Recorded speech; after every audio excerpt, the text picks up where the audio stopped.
In this video, fresh off our Walt Disney World trip in Florida, we want to talk about Disney Springs because Disney Springs is pretty freaking awesome. Downtown Disney, not so much. So we're going to kind of compare and contrast and see what maybe Downtown Disney can do to improve itself and to be more in line with Disney Springs. We're also going to talk about the Rogers the Musical. There was some news that dropped today in regards to that. We're also going to talk about alcohol expansion coming to Disneyland Park. I know a lot of Walt Disney fans, purists are clutching their pearls with this, but we're going to talk about it, break it down up next on OG 50.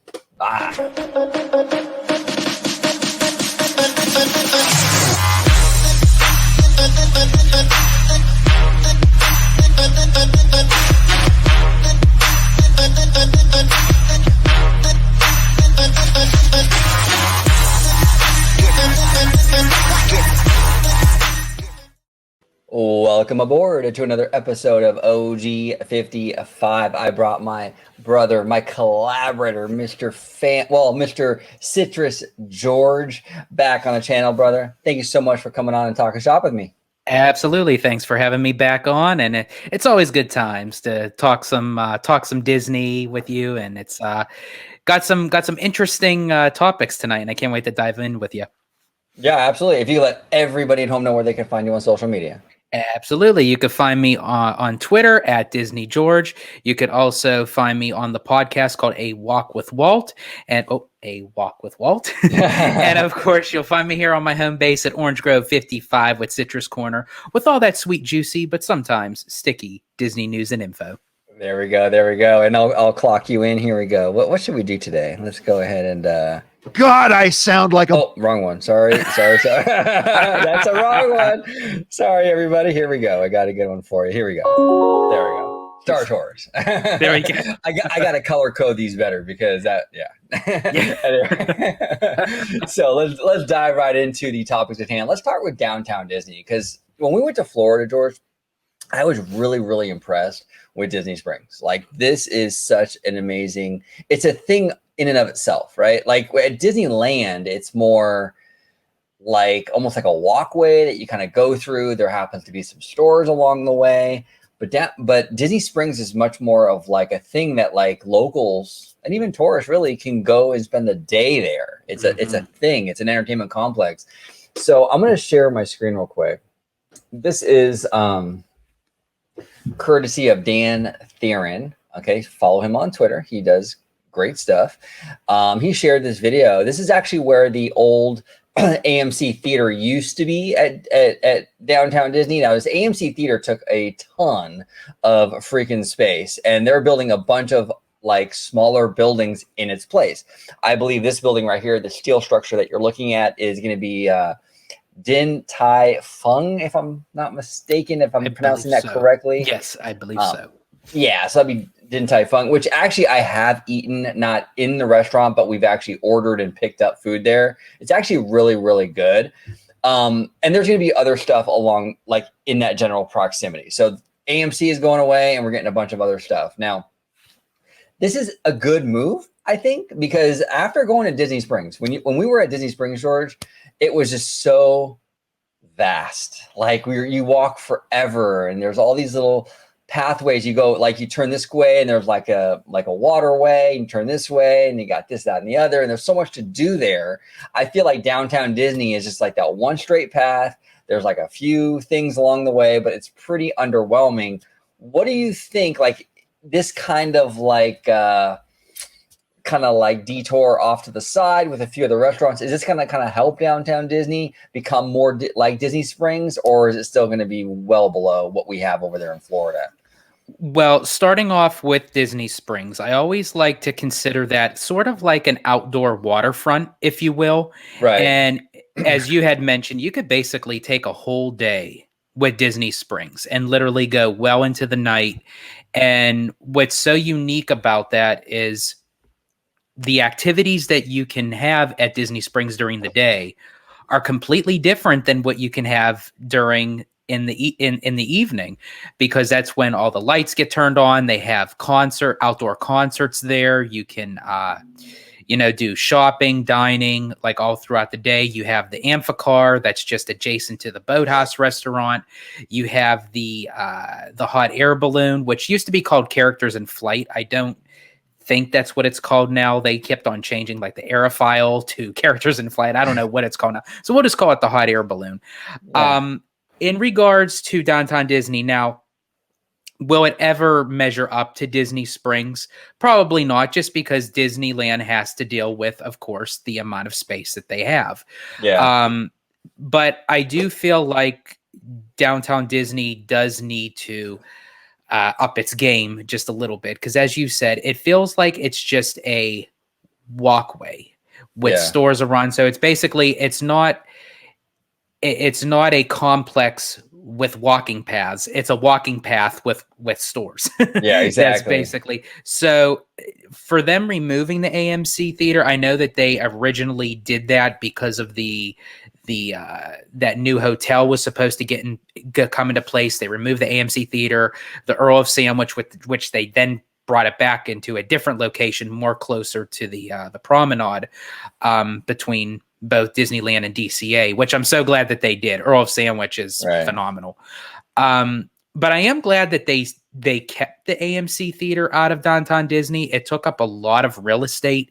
And I do believe, correct me if I'm wrong, that there's a movie theater over at the Garden Grove. The Garden Walk. Yeah, I believe Not there Garden is. Grove, sorry, the Garden Walk. Yeah. Yeah. No, I believe there is. I think actually it was an AMC. I think they moved over there when they got rid of the one in Downtown Disney, if I'm not mistaken. Correct me in the chat if I'm wrong, but I believe it's an AMC. Yeah. So I feel like, and there is an AMC in Disney Springs, but I feel like it's big enough of a complex to hold that. I think for Downtown Disney, with very little that they have to work with already, I feel like adding more smaller shops and stores and restaurants and experiences will definitely heighten Downtown Disney for people to actually go there to spend more time, rather than just using that as a walking path to either the Disneyland Hotel or the parking lots. Yeah, I was really impressed by like the quality and the variety that was offered at Disney Springs. Like the Boathouse is absolutely incredible. We didn't eat there, but we did the Amphicar.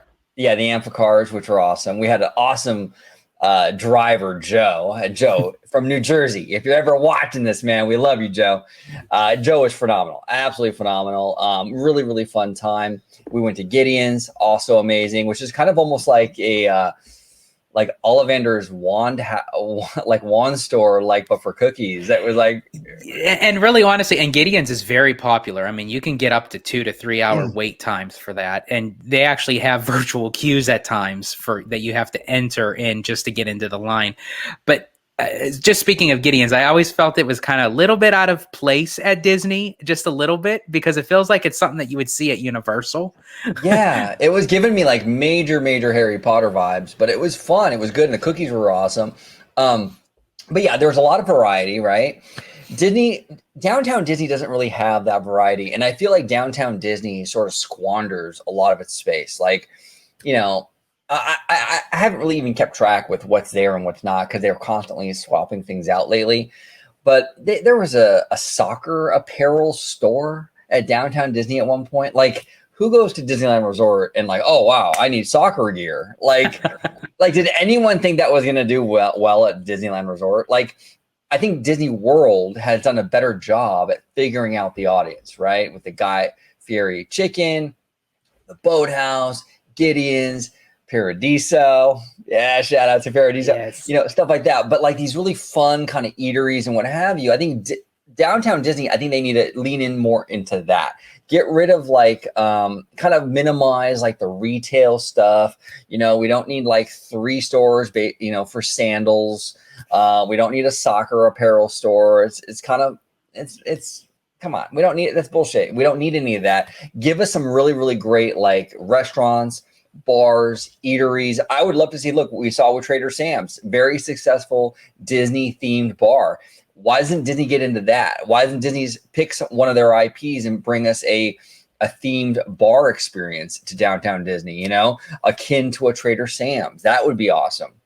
Another thing I would love to see is pricing variety too. Like, you don't want to just have, because I think Tin, I can never pronounce the Dai Tin Fung, I believe it is, or Din Tai Fung, the Chinese restaurant. Yeah, it's a little on the pricey end from what I remember. I'd like to see a little bit more like mid pricing too, mixed in with the really expensive and pricey. So what I would like to see is like something like, in Orange County, they have a lot of these like banh mi places. And those at home that are not familiar with what banh mi is, it's like a Vietnamese sandwich. It's like a baguette, but the ingredients inside are like very Vietnamese inspired and it's actually really, really good. I mean, I have banh mi at least twice a week. I really do. And in OC, there's a lot of those places around there. If you live in Orange County, I'm sure you've driven past a Lee's sandwich. That's what they specialize in, are those banh mi sandwiches. I would love to see, being in Orange County and being so close to like Little Saigon and all that stuff, I would love to see a banh mi location of some sort at downtown Disney. I think that would do very well, especially with like the key holders, the locals.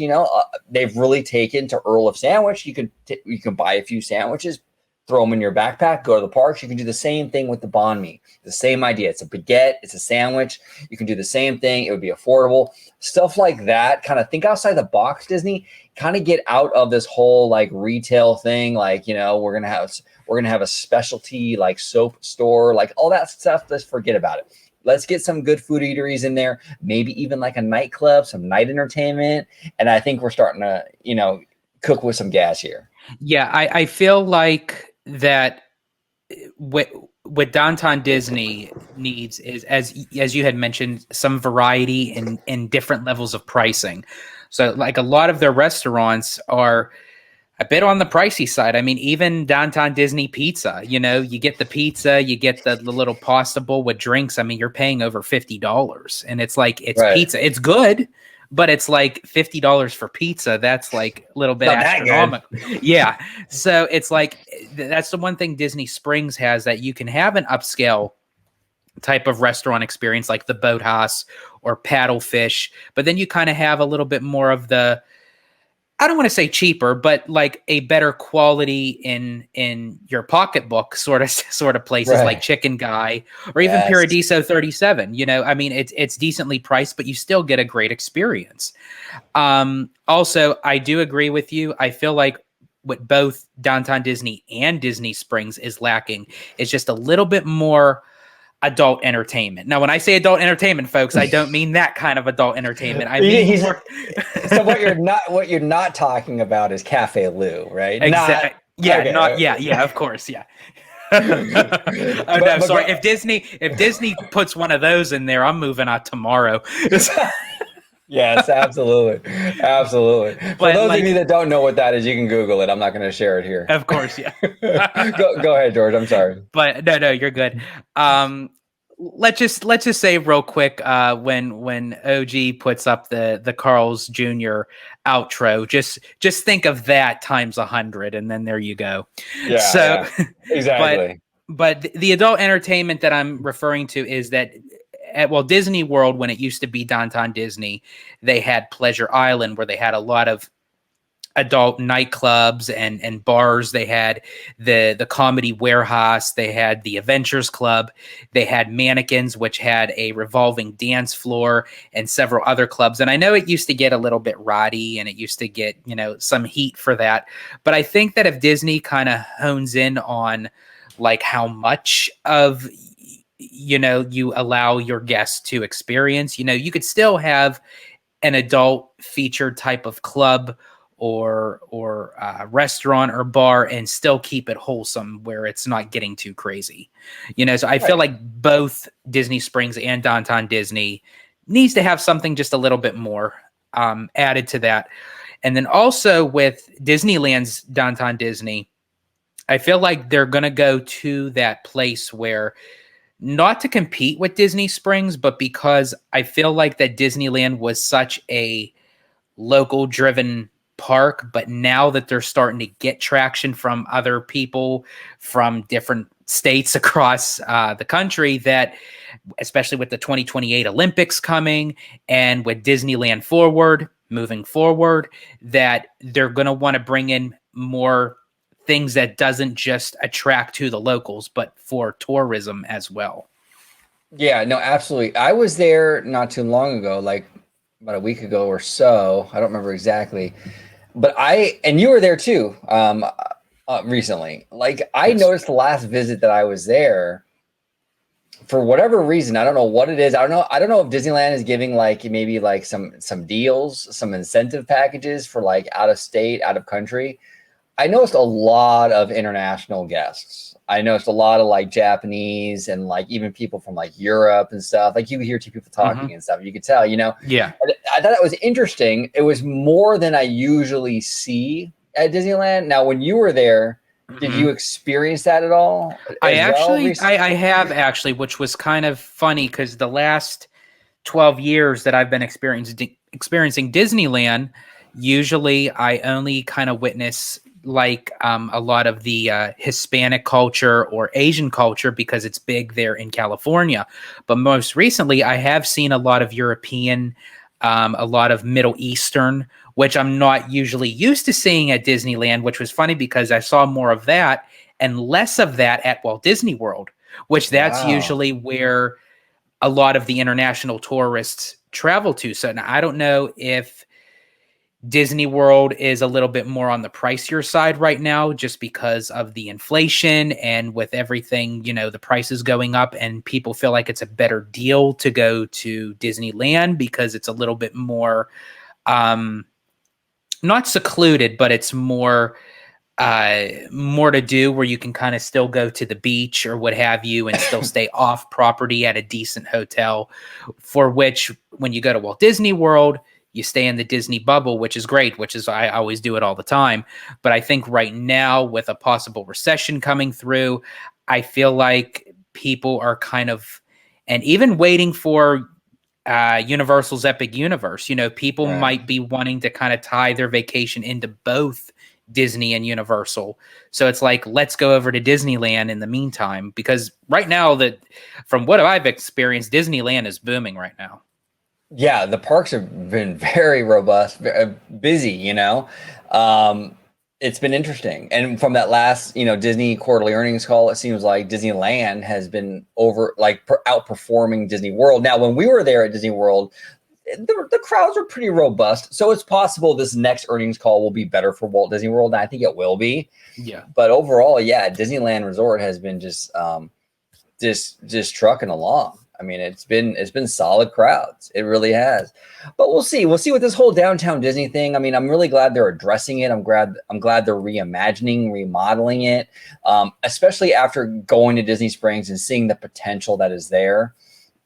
They need to do something, and it's time. So we'll see. Disney Springs blew me away. I can't wait for you to go back to Disney Springs, because there's so much more that I want to show you that you didn't even get to see yet at Disney Springs, that we just kind of even just like walked past. You know, there's like so many more venues and restaurants and shopping venues that you haven't got to even experience yet. So Disney Springs is just like the parks. It's just you can't do it all in one day. You can't. And I didn't get to everything at Disney World. We had a really, really though, like fleshed out, well-rounded trip. You know, we did a lot, but there is still stuff because Disney World is so massive. A lot of stuff I didn't get to, so it just leaves more for next time. And now, look, OG was a little nervous about the flying. Now that I flew, it was much ado about nothing. It really wasn't that big of a deal. Once you get in the air and they start that drink service, I'm good. You're good. I'm good. No, in all seriousness, though, like Southwest was awesome. That was the company we took. It was Southwest, and they were awesome. The stewardesses and the crew were amazing. And each flight that we took, which were quite a few because we had layovers, very smooth. Not like, you know, a lot of turbulence, what have you. So it was a good experience. So I'm definitely willing to go back to Disney World. Hey, even soon, you know, let's do it. Let's go, you know, and we'll hit up more stuff. I have a lot more to do at Magic Kingdom and what have you. So we'll definitely do it. But speaking of like downtown Disney and eating and stuff like that, we have some news coming out of Disneyland. 3 more restaurants in Disneyland will start serving alcoholic beverages. It says here the happiest place on earth is about to get even happier for adults. Starting September 12th, 3 restaurants in Disneyland will start serving alcohol. The Carnation Cafe on Main Street, the Riverville Terrace in Frontierland, and Cafe Orleans in New Orleans Square will start serving beer, wine, and specialty drinks. Now, here is the thing with alcohol. And then I'll come to you, George. But real quick, I think with alcohol at Disneyland, a lot of Disney fans are really very much against this. And they're very much against this because in the 1950s, Walt Disney said he didn't want Disneyland to be like the seaside parks where, like, you know, there were a lot of drunks and what have you, a lot of people behaving badly. So they take that as like the gospel and like, now we can never have alcohol at Disneyland. Here's the problem with that mindset. And look, if people are going to get mad at me, and honestly, I don't care. If you're upset, you get triggered. I really don't care. This is just, in my opinion, the reality of the situation. This was in the 1950s. It was a different experience. He was creating a new thing. He wanted to separate his new thing, Disneyland, to what was currently there, right? So he didn't want to have that element of it. Maybe he didn't have the money to police that kind of thing, so he didn't want to do it. We live now in 2023. Okay, Disney has had alcohol on that property for years. I mean, at DCA, California Adventure, it's been 20-something years that they've been serving alcohol. Okay, they've been doing it at Epcot and Florida, the whole thing. Disney knows how to handle alcohol. I mean, look, and I know a lot of people are going to get into the comments, well, oh, gee, I saw a drunk person the other day, you know, this, that, and the other. I get it. But for the most part, Disney does a good job. The cast members do a great job at really managing the alcohol. I think it's absolutely fine. Disneyland Park itself has had alcohol for a very long time in Club 33. So it hasn't really been a dry park in a really long time. Recently opened it up to the normies with Galaxy's Edge and Oga's Cantina, and now they're going to open it up a little bit more. I'm fine with this as long as the cast members maintain that level of quality where they make sure people don't get too nuts, and like, you know, continue the quality that they've done for years. Fine, serve the alcoholic beverages. I think it's absolutely fine. I think Disney has done a really good job too with like kind of these creative themed drinks and what have you. I think if you open it up, you really open up also the creativity with that kind of stuff, with different lands having different themed drinks. I think it's fun. I think it's cool. I think it's not 1955 anymore. It's time to move on. Just like smoking was okay in the park in the 1950s and now it's not. Times change. Disney fans need to get over it. They just need to get over it, in my opinion. But what do you think, George? Your opinion? So for me, first off, I just have to say that if I had to pick and choose, I would prefer drinking in the parks over smoking. Oh, absolutely. So, sorry, folks, to all you who smoke. If that's your habit, I completely, don't see nothing wrong with that. But I would just, in the parks, I would rather just see somebody drinking a beer or a glass of wine than smell cigarette smoke. That's just me. Well, because there's no secondhand drunkenness, right? Like, right, if I'm drinking, it's not going to affect you and your family, like, necessarily. Like, you guys aren't getting like secondhand alcohol. But Correct. When you smoke, that affects what I breathe in too. Exactly. So yeah, it's a huge deal. Go ahead, George. So going back to that, and I think you actually touched upon this when you were explaining your opinion on it, that when Walt first opened Disneyland, it was brand new. So he had to showcase himself to the public to say, hey, I'm going to start this as it not going to be a seaside pier. It's not going to be an amusement park. It's not going to be like a boardwalk type of place. He already established that many, many decades into now. So it already created a permanent mark on the world of how Disneyland should be, and always will be. He succeeded in that. And I feel like Disney fans that walk through those gates will respect that. Right. So I can never see especially Disneyland. I could actually see it a little bit more at Walt Disney World with Epcot or Disney Springs. And even then, people still have the responsibility at times, for the most part, and the respect to say, you know what, know when your limits hit your limits, But I feel like Disneyland will have that even more, because that was Walt's park. I can't foresee someone going in there, going to Cafe Orleans or Carnation Cafe and getting completely blitzed, and then saying, yeah, let's go on Space Mountain now. Let's go on Big Thunder. I feel like it's just giving them the option that if they want an alcoholic beverage with their meal, or just to sit down and have a drink,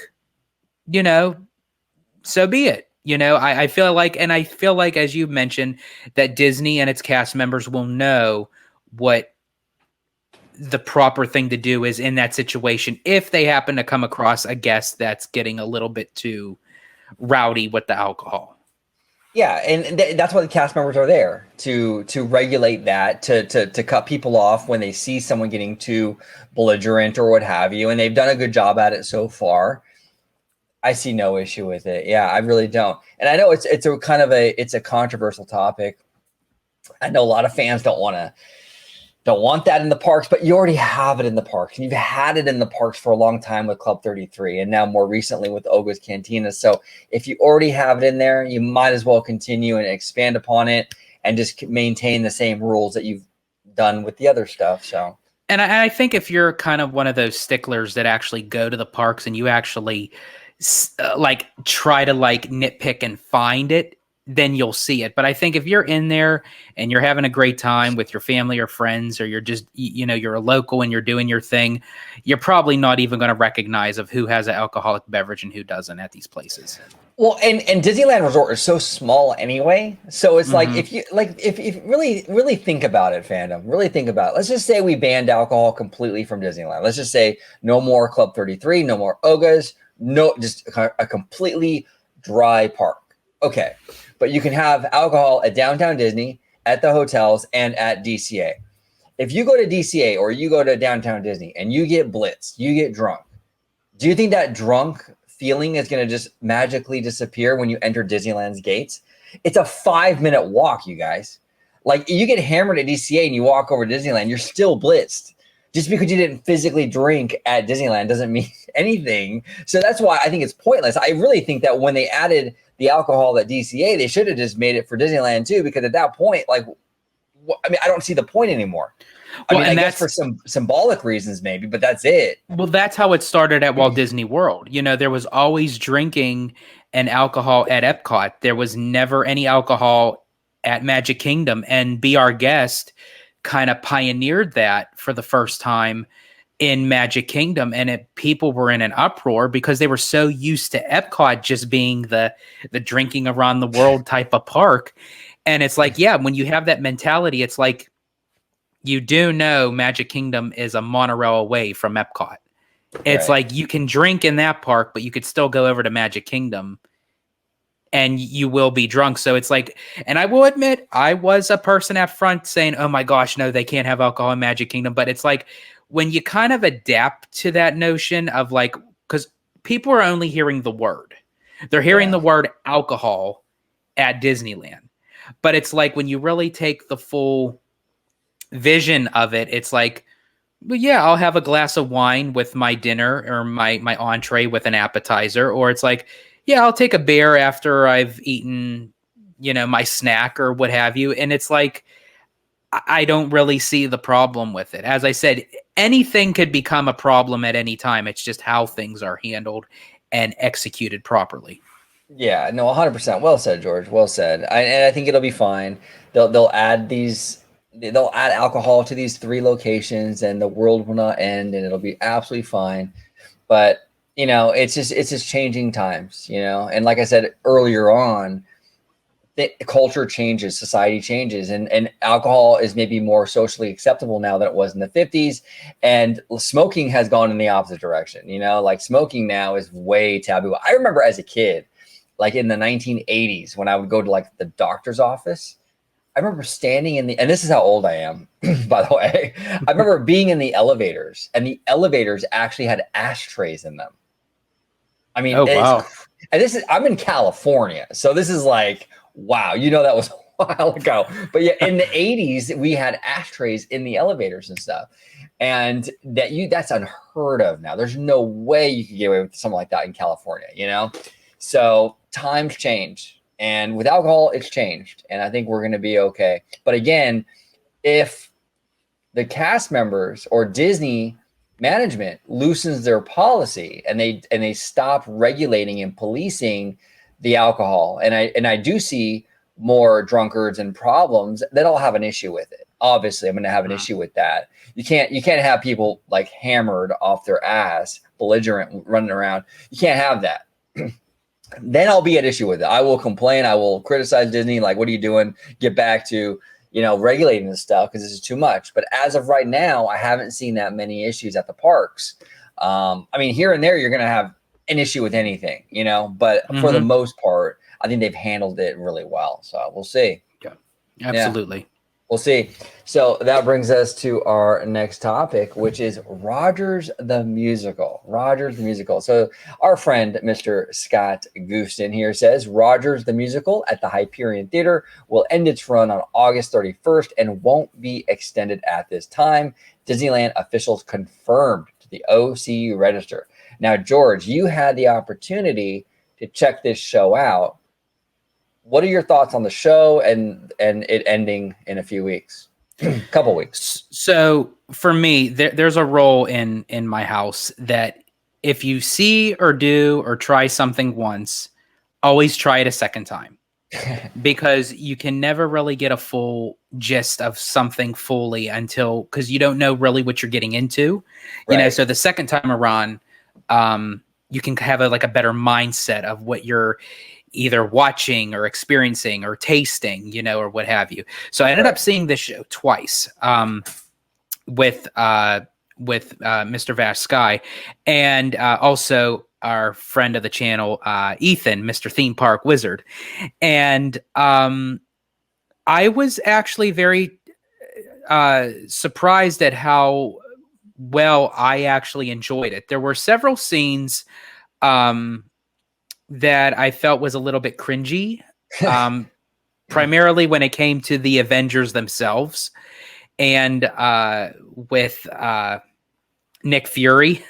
They kind of made, and spoiler alert, folks, for all of you who haven't seen the show, well, it's going to be ending on August 31st, so it's a little bit too late for spoilers. So, but they kind of made Nick Fury kind of have a little bit of a cross between an Eddie Murphy / kind of Dave Chappelle type of comedic style. And I guess that for me, it's just because I'm just so used to seeing Samuel L. Jackson as Nick Fury and how he has a different way of comedy that he brings to the character. It kind of threw me off. But as far as the storyline pace was very well done.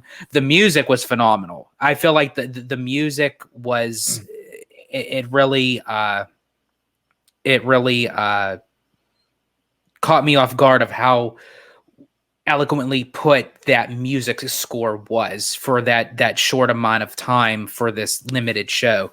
And especially the startup of the show was it definitely grasped my attention to say, okay, I really am kind of investing my time to sit here and watch this.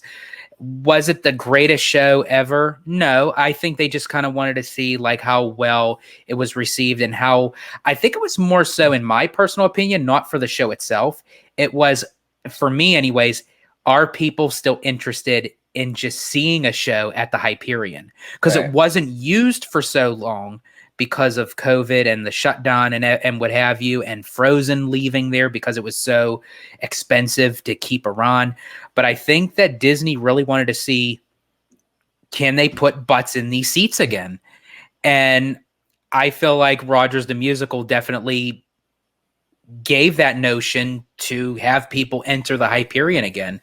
So I feel like that Disney is eventually, hopefully they put in a permanent show that will captivate audiences to just keep on using that as a full day experience when people go to DCA, because right now DCA is still thriving for more things to do, and I feel like the Hyperion coming back is a great way to do it, on top of hopefully a soon to be future expansion for DCA as well. So yeah, and here's the thing, and I believe it was Boardwalk Times who came up with this theory today, and I think they actually came up. I think it's actually a pretty solid theory, and it kind of ties into our Walt Disney World trip with the Wish and the Aladdin Stage Show.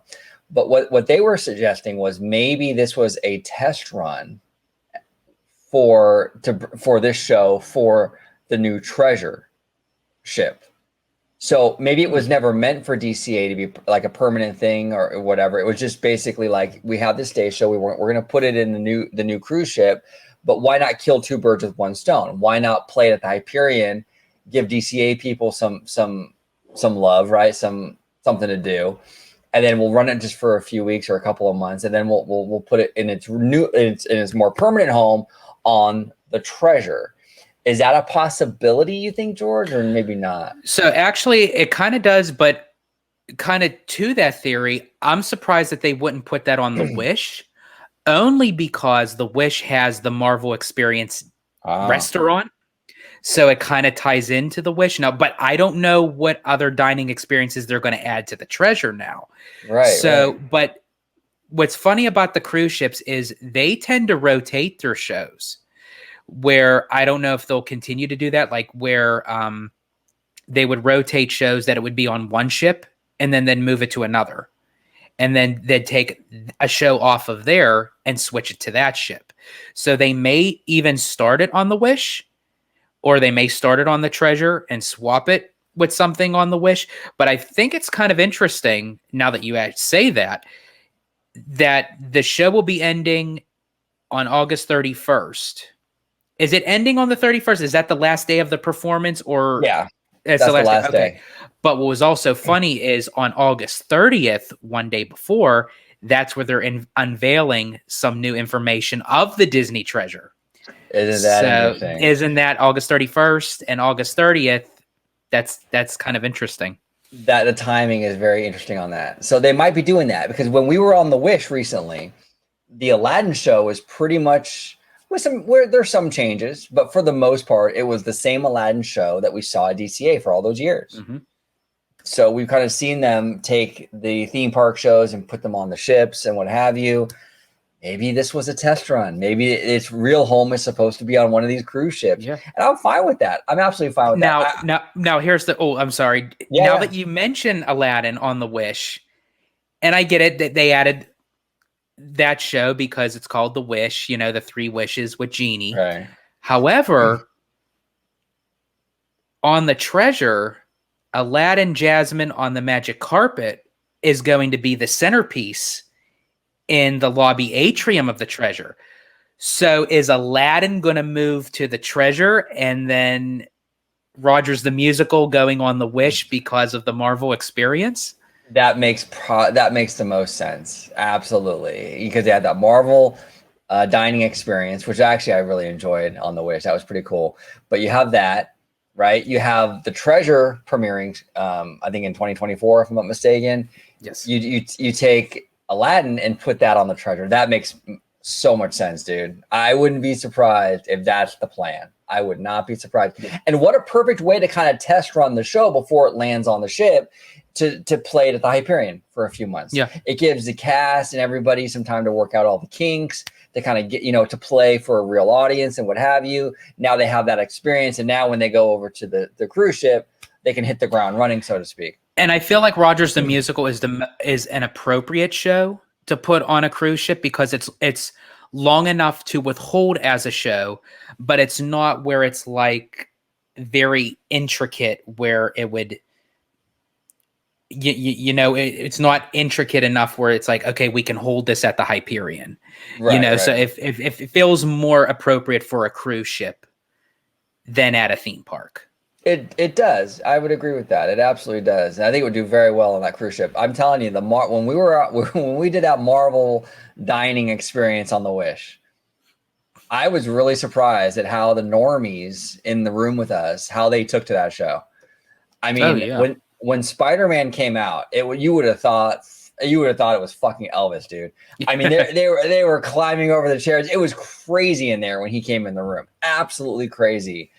And like, we're desensitized to it because we've seen Spider-Man a bajillion times at like Avengers Campus and what have you. But these normies were going nuts over this thing. It was incredible. And majority of the people on that cruise ship at that time, they, as our friend Mindy pointed out, she said it seemed like about like 70% of the people on there were first-time cruisers. So they were brand new to everything. They were greenhorns, so it's like, which would make sense because we did a 3-night cruise. And usually when you're a beginner cruiser, you usually do a 3-night just to kind of test the waters, no pun intended, to see if, you enjoy cruising, so I can see where, as Spider-Man came out, it's like, as you said, it might as well could have been Taylor Swift or One Direction, it's like or Blackpink in your case. Yeah. No, if it was Blackpink, you'd be jumping over the chairs. Oh, hell yeah, dude. Are you kidding me? Oh my God,